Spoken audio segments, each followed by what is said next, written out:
The moment the woman stepped into the elevator, a hand appeared in the control room and forcibly shut down the elevator. Jia-eun was seized by overwhelming panic. She suffered from severe claustrophobia. She frantically pressed the emergency button for help but received no response. She hurried to pull out her phone from her pocket to make a call, only to find the battery had died long ago. Refusing to give up, she banged desperately on the elevator doors, hoping to catch the attention of passers-by, yet there was still no reply. Jia-eun collapsed weakly to the floor. She began to experience shortness of breath and heart palpitations. At that moment, the same hand reappeared and turned off the lights inside the elevator. Already on the verge of breaking down, Jia-eun was consumed by extreme terror. A suffocating, death-like feeling washed over her. She even started to hallucinate. Watching everything unfold from the control room, Mei-lan wore a sinister grin. Her twisted mind found immense satisfaction. Mei-lan was the one behind it all. The staff member originally in the control room had been lured away by someone Mei-lan hired, giving her the chance to harm Jia-eun. But Mei-lan never expected Zai-fan's voice to suddenly come from outside the door. She quickly hid behind a chair. Zai-fan and the others rushed into the control room and immediately pulled up the surveillance footage. They saw Jia-eun collapsed inside the elevator. Shocked, Zai-fan rushed to the corresponding floor and rescued the barely conscious Jia-eun in an emergency. Watching the car speed away, Mei-lan ground her teeth in rage. Her hatred for Zai-fan and Jia-eun reached its peak. Learning the entire incident was Mei-lan's plot, Jia-eun resolved to teach her a lesson she would never forget. That night, Mei-lan went to a bar to drink her sorrows away.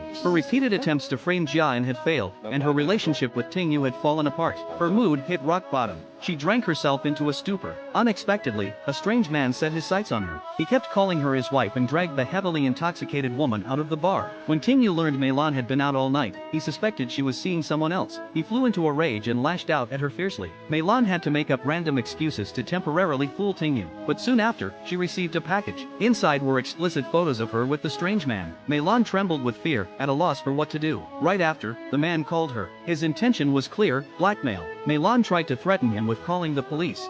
그럼 그대 가깝분께도 똑같은 선물을 줄 수밖에 없겠네요.